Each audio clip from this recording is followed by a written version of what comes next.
Nutritious food ఎప్పుడూ కూడా టేస్టీగా అనిపించదు.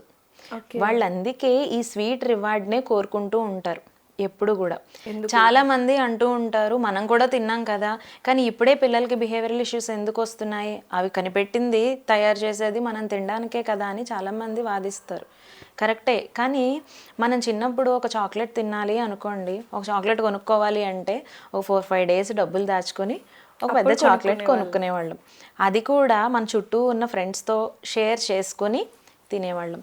తిని మెల్లగా ఆడుతూ, పాడుతూ, నడుచుకుంటూనో, సైకిల్ తొక్కుకుంటూనో ఇంటికొచ్చేటప్పటికి ఆ చాక్లెట్ వలన వచ్చిన ఎనర్జీ అంతా కూడా డ్రైన్ అయిపోయేది. కానీ ఇప్పుడేం జరుగుతోంది, పిల్లలు సోఫాలో కూర్చొని టీవీ చూసుకుంటూ లేదంటే ఫోన్లో గేమ్స్ ఆడుకుంటూ అలా ఉండిపోవడం వల్ల ఫస్ట్ వాళ్ళకి అంత పెద్ద చాక్లెట్ తిన్నాక ఆకలి అనేది వేయట్లేదు. పేరెంట్స్ కూడా ఏం చేస్తున్నారంటే, ఇద్దరు పిల్లలు ఉన్నట్లయితే ఒక చాక్లెట్ ఇచ్చి షేర్ చేసుకోమని చెప్పకుండా, ఇద్దరు ఎందుకు గొడవ, వాళ్ళు కొట్టుకుంటారు అన్న ఉద్దేశంతో ఇద్దరికి చెరొక చాక్లెట్ ఇస్తున్నారు. ఆ చాక్లెట్ తినేసి అలాగే ఒక చోట కూర్చుని ఉండిపోవడం వల్ల ఆ క్యాలరీస్ అనేవి కరగకపోవడం వల్ల ఒబేస్ అవుతున్నారు.